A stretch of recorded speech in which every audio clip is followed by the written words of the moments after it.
keep an eye out for that one. But we got to roll on the next match because these games only get better and better. And we have... Oh my, you weren't joking. The young prodigy from the UK, recently sponsored by the same team as Problem X, Team Mouse. You will see the UK represented in the fullest here going up against the Bull Bandits, MenaRD. Now this is the interesting one because I spoke about this to a few people before. Will Mena pick the Luke here? Because if he does go Blanca, well, he's got an abundance of Blanca experience ending Walker with Problem X, especially with that outstanding performance at the LCQ. Yeah, right. We just saw Problem X take the entire LCQ on the Blanca only. That's the only character I recall him playing at that tournament. So you know EndingWalker is well versed in this matchup. Of course, that could always bite the opponent in the back, right? Because the opponent they're facing now might play different significantly from their sparring partner. But EndingWalker doesn't strike me as a player that would get shook by that. He knows the capabilities of the character and the capabilities of the player, and he's kind of able to judge those things properly. Now, I might need to get this fact-checked. This was top 8 winners, last Capcom Cup. This was the first match, Ed versus Birdie, I believe. And obviously, this was what led to EndingWalker ending up 4th. Yes. And obviously putting Mena in prime position to be even closer to that Capcom Cup. MenaRD's a lightning in a bottle, to be honest with you. Oh, yeah. It's just something that not anyone's going to do. No. He might be the only one to ever do it. I mean, only 2-time Capcom Cup champion, and he just has that champion mindset, man. I saw him at the LCQ. He was coming to sit down and talk to Rob during an interview, and I was like, hey, man, sorry about the Group F. And he told me, sorry, you're only adding to my legacy. And then during the interview, he was like, you know, I felt a little bad. Oh, it's looking like the Luke. But yeah, during the interview, he was like, you know, I felt a little bad for a day, but then I planned some vacations for my boys, Kava and Angry Bird, that I'm going to pay with my winnings, and it's all good now. So that type of positive mindset, outlook, man, woo! Okay. That's what I admire. So he's literally removing Blanca from the equation because he knows Problem X is the mentor, the training partner. We're going to go to traditional poster boy versus the older man. Let's do it. That's what I'm talking about. Old protagonist versus new protagonist. Let's get it. Now, EndingWalker is sensational with his sweeps with Ryu. He showed me that. You got to look at sweeps in this game. And that was a lovely counter hit conversion off the stand medium kick there. Goes low, splurges the drive gauge into the Shoryuken there. And that's the thing, right? People are going to feel real uncomfortable fighting the Ryu. He might be, one of the oldest fighting game characters in existence, but not a lot of people play him at the level EndingWalker does in 6. I mean, the youngins gravitate toward this character. And yeah, Shot Paladin too. Bees to honey, I'll tell you that much. Can't explain it. We punish down the low forward, but good check with the crouching medium punch there as well. And these two do have a very similar philosophy and a very similar damage output as well. Oh yeah, no joke. No whip punish there with the sweep either. Did you see that though? Mena baiting him into the solar plex is easy whip punish as it whiffs. Again. Spine busters. Might close it out with the third one. Oh, powerhouse Hob style. Spine busters for everybody. Yeah, there was no point of EndingWalker doing an OD reversal there. It was going to get him in a nice situation, but it was too dangerous. Move on to the next round, psychologically anyway. And using the OD after he sees the parry come out right, starting to disrupt Mena's rhythm. Ooh, but the backdash, and he's able to punish the time as well. Mena no side switch. Misses the perfect flash knuckle with the light version there. And again, he's utilizing that stand medium kick and being such good at badgering with it. Gets that back throw though. You know, he wants that screen advantage, right? Very close to pushing EndingWalker towards the corner now. Could even go with a sequence where he DIs and he ends up in the corner without it being on the screen right now. I love the patience and respect these two are showing each other. And he's nice that he didn't confirm that. Definitely respect each other's capabilities as players. Well, I'm going to see some disrespect very soon. Drive reversals to keep him in pole position here. Both players are. He needs a stand fierce or something to hit EndingWalker. They're scratching tooth and nail for the drive gauge advantage as well. EndingWalker with the perfect parry. Still playing it patient. Ran away to regain some space. Go back to the middle ground here. And Mena is forcing something because he wants to take this round range. To the dome. Only a slight whip punish though because it was stand medium kick. He's using this. That's what I was talking about. EndingWalker with the spacing. Perfect stuff right there with a whip punish. He's got to spin the meter, but it is more than worth to force a round 3. I was just watching that go back and forth, the respect they were showing each other on the ground, and I said, EndingWalker just needs that stand fierce to hit and get some big damage there, and he had the drive gauge to get the 2 double. I rush cancel there.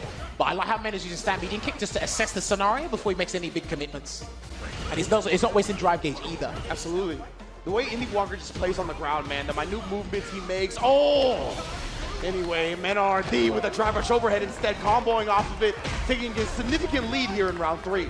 And Luke is so good at playing from an advantage. Of course, drive gauge and health gauge as well. Audacious throw tech there from EndingWalker. Misses his high blade kick. Still peppering away with that stand median kick. And there's one of those perfect parry to sweeps we were talking about before. And he's trying to fake the fireball now with Hashigeki. Oh, wanted his turn after the donkey kick block. Still no jumps yet. It looks like these guys, that they're going to act as their jumps as perfect parry the fireball and then something else. That's looking like it again. This time the stand fierce is there. Double drive rush cancel. Builds to the level 1. Oh, wait a second. He tumbled. Yeah, he tumbled.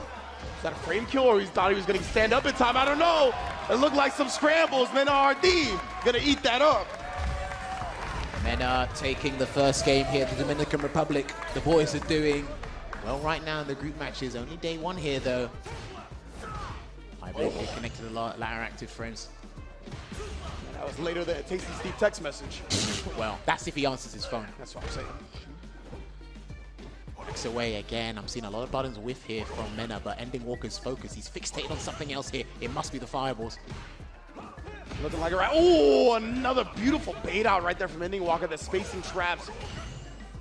Kind of goading him into pressing a button there, but that donkey kick was too close. Clean Shoryuken. I think that's the first jump we've seen. Yeah. Backs away again, just to help get some drive gauge back as well. I'm seeing it recover. Such an interesting rhythm he backs up at as well. It feels like it's backing up a bit Dude, further than most. Did that catch the fireball? Was that Hashigeki? Yeah, it was Hashigeki. Okay. It was Hashigeki, yeah. And down. If Mena gets a fierce or something, he's won the round, then he might not even need to spend any super bar to do it. There it is. Oh! But he dropped it. Yeah, he was already committed to the 2-piece. It gives EndingWalker another chance at life here. Oh, that would have been it. But Mena was already committed to the parry, and the Sandblast shuts the round 1 door. Set point, MenaRD. Despite Ryu having a lot of options, a plethora of options to fight Luke, EndingWalker's being too earnest here. He needs to ramp it up a little bit. There's a throw. Going to the side switch immediately. Even putting the flash knuckle on him without 3 bars. That could have been DI. True. He's trying now. Okay, he's trying to be a bit more risky with his whip punishes there. Needs to force something to happen here. Gets the 3 pieces to the Shoryuken. Oh, immediately stuffs him. It looked like the overhead attempt. Is he going to level 3? No, he keeps missing his flash knuckle conversions here. They're either not perfect or they whiff. Yeah, a little surprising for sure. There you go. Gets a sweep. Here he comes. Walker, he's got it. Yeah, I was going to say, start the offense up. Drive rush to the stand, medium punch, catches Mena waking up with something. EndingWalker staying alive. I mean, when it comes to conversions, EndingWalker and Ryu is doing the exact same thing. Oh, yeah. Oh my! The buffer from EndingWalker, that fierce again, meeting him in the middle. And look at the life get deleted on Luke. Dude, that was literally like 49%. Oh. Your health bar got backspaced. Took majority share of your health bar, bro. 51. That, if he delayed a button or blocked, that wouldn't have worked. Yeah. All right, here we go. Pale Rider's going to do its work. And it's actually going to leave him in a dangerous spot here when it comes to the drive gauge. Micro Walk Stand Fierce can do it, unless EndingWalker has other ideas. He blocks. He does indeed with the medium. Mena tried to throw. Maybe he thought EndingWalker would parry to save the drive meter. And he knows he's hunting the drive gauge, and that lovely conversion once again into the Tatsu here. He's only going to be playing with 1 bar. Super risky here, but if he gets the whiff punish, put 1-1 apiece. DI, and he got him. Yes. Yeah, you can't touch this young man's reactions, bro. Unfortunately, if that was Ken, that would have worked. Yeah. Ryu is a little bit harder. You literally have to get the DI at the exact same frame that the Hadouken starts off with Ryu. I respect the attempt. Close, but no cigar. Indeed. Great reactions from EndingWalker right there. The recovery on the fireball, letting him react with his own DI in time. Oh, and he tries to walk up and stand median kick, but a quick whip punish. Listen, EndingWalker's processing speed is through the roof. Bit slow today, but he's picked up on it and he's analyzed what he needs to. Misses the flash knuckle combo once again. That's carry flow. EndingWalker a big chance in this round here. Oh, but another bait into the button. Only to whip punish, but EndingWalker waking up. High blade kick there as the spacing trap. Got the Denjin charge as well, so this is going to be huge. Just harassing with it now as well. EndingWalker's so good at using that. Yeah, no bait there because these guys really want to maximize their Oki scenarios. The thing that was an OD fireball. MenaRD did perfect parry it, but he only perfect parried the first hit. Catches him walking into him. You got to close this out. Again, that same combo drop, but EndingWalker shooting for the stars comes up empty. And that was out of frustration that he walked into a crash medium punch earlier. That's why he done that. If he was super patient, maybe the stars would have aligned, and unfortunately, MenaRD is on match point here. Perfect parries the Sandblaster, and then he gets counted with a perfect parry into the sweep. The momentum is starting to feel like MenaRD's right now. Oh, he almost parry. Oh, and he whipped the sweep just to put the money button out and cash out. No safe jump. That was fraudulent. Oh, look at that. Throw the perfect parry. Wax on, wax off. Okay, interesting conversion there. Pretty sure he's practiced that one as well. Needs to be careful with his fireballs up close. There's one grab. Mena's low on drive gauge, but he might risk it for the level 3. Exactly. You can't get too thirsty about going in right now because, as you mentioned, he does have 3 bars. Got him. Oh. Burn him out. Yeah, he's got to keep it nice and short. I love the fact that he kept that short because this should put him in burnout. Let's see, let's see. Yes, indeed. Perfectly. Careful now. Yeah, he knows. He's pumping with level 1, level 3. Yeah, you see it. They're both quarter circle forwards. Exactly. So it just matters what punch or kick he presses. That's plus. Take him down. Oh, he caught him low. He took a risk but he there. dropped the combo. That was a huge risk in terms of spending drive gauge. But that donkey gig harassment, no one in the business does it better than EndingWalker. Final game, final round there, but the super meter advantage is with MenaRD, so he wants an early 40%, he can get it. It's already striking first blood. Whoever establishes the lead, it's so important. He could have punished that jump with the level 1 probably. Good that he's preserved the bar already. Still no perfect parries on the Sandblaster, so he's going to try something else. Finally, we see one. They didn't follow it up. No OS drive rush, but there's one. Straight up DP on the driver's cancel, and another whip punish. He's found the range, but he's in the amber range. He is indeed. He's got to be careful with how he spins his drive rush from here.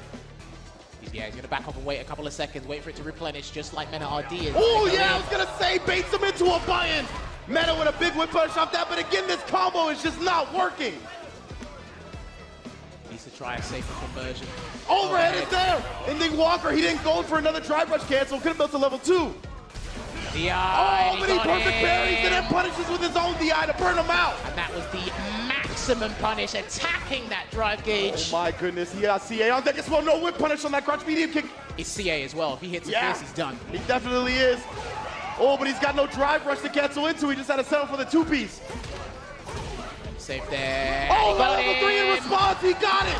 He's still alive. Yeah, it's going to put him on life support, but he's still going to be stuck in burnout. Oh dear, what are you going to do? Overhead or just leave it? He goes in, he's blocked. He's blocked. Oh, he DP'd instead. MenaRD clutches out the set. That was a riveting back and forth, high and lows, proficiency and combo drops, and it ended out with a very last crazy interaction there. And because he has so much frame advantage on that knockdown, I understand doing the Shin Hashigeki, but he wasn't going to do anything, and he saw it. He was even that confident to even just wake up or do an OD reversal in his face. Great stuff from MenaRD right there. Boy, that kid makes him sweat every time, but like we said, composure, mindset of a champion. You cannot shake the 2-time cup winner. There you have it. A little bit of a blip there, but a sensational performance nevertheless. He had a very good start. Dude, assessing every situation with stand medium kick, and then we work around that button, making sure we stay firmly feet planted on the ground there. I think that was an exquisite, fundamental performance. I mean, I completely agree with you. All I want to say is EndingWalker is the man. 100%. He is the goddamn man. Now, MenaRD, of course, is that guy. He's different. 2-time Capcom Cup champion, EVO Grand finalist. We know he's one of the best in the world. But, man, EndingWalker is right there with them. They went tooth and nail in this set. Incredible ground game from both sides. It was fascinating just watching these two manipulate each other on the ground. But Meno, the clutch gene, he's got it. Yeah, I think like just the variety of buttons, how they're trying to mix things up with the perfect parries of the fireballs as well, implementing sweeps later down the line. These guys were really working at it. I didn't really see much Vulcan Blast to punish fireballs, but that's how fixated they were on just dealing with it. And we saw the reactionary DI. Again, close but no cigar. Respect the attempt. We saw what the intent actually was there. And then a couple of near the end, there was a couple of frustrating decisions and more of miscalculations there from EndingWalker, and that probably could have been a completely different set. And probably what gave him a huge lifeline was the fact that Mena was dropping several attempts at the light flash knuckle mid-combo. Yeah, exactly right. We just saw that same flash knuckle combo not work out time and time again. Definitely gave EndingWalker more life to work with, more opportunities to just play the game. But man, Mena was so good besides that. One combo that was real finicky in this set, just completely shutting down a lot of things. The level 3 reaction, just the way they were able to set up whiff buttons to make the opponent whiff, to set up their whiff punish, too good. And that, using level 3 right there, even though it wasn't going to kill, the situation was probably the most conducive it can be, right? They're almost about to recover, so they're like, okay, I'm